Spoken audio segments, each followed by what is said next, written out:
ओम शांति। 13/7/2018। आज बाबा ने भक्तों और बच्चों में फर्क बताया कि भक्त भी भगवान को याद करते हैं और इसके साथ छोटी छोटी इच्छाएं रखते हैं और वो बाप को पूरी रीति जानना भी नहीं चाहते। अर्थात उन्होंने द्वापर से सच्ची भक्ति अर्थात निस्वार्थ भक्ति नहीं की होती, जिस कारण मैं परमात्मा शिव उनकी वो ही इच्छा पूर्ण कर उनकी भक्ति का फल उन्हें उसी समय दे देता हूँ।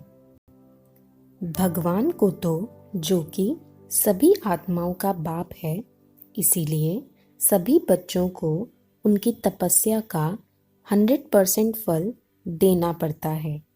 चाहे वो भक्त भगवान के द्वारा प्राप्त वरदान को दुरुपयोग करे, तब भी भगवान सब कुछ जानते हुए भी उसे उसकी तपस्या का फल देता ही है। और यहाँ तो स्वयं भगवान बाप बन आप मीठे मीठे प्यारे बच्चों को जन्म जन्म की तपस्या का फल डायरेक्ट देने आ गया है। यह माला में नंबर फिक्स होना एक जन्म की प्रारब्ध नहीं है, बल्कि द्वापर से लेकर बजाए गए पाठ की प्रारब्ध है। आप बच्चे जो कि द्वापर से ही सच्ची भक्ति करते हो, अर्थात निष्काम भक्ति, जिसकी एवज में मैं तुम्हें बाप रूप में मिलता हूँ और तुम्हें ऐसा ज्ञान कहो, समझानी कहो देता हूँ जिससे तुम नंबरवार मेरे समान बन जाते हो। मैं तुम्हारी छोटी छोटी इच्छाएं नहीं पूरी करता, बल्कि तुम्हें इतना योग्य बना देता हूँ कि तुम अपने साथ साथ सारे विश्व की आत्माओं की इच्छा को पूर्ण कर देते हो।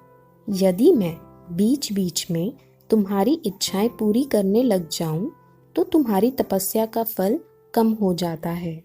इसीलिए मैं बार बार कहता हूँ कि आप समर्पण हो जाओ, अर्थात इन सभी परिस्थितियों को मुझे समर्पण कर दो, अर्थात आप बेफिक्र हो जाओ।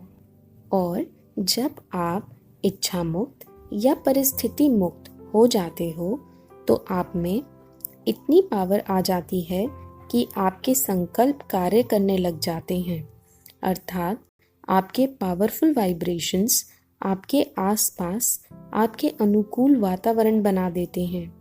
अन्यथा आप छोटी छोटी परिस्थितियों में फंस मैं और मेरे में आ जाते हो।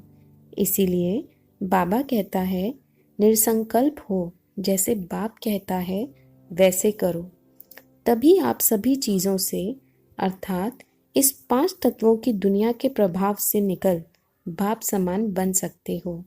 अच्छा, ओम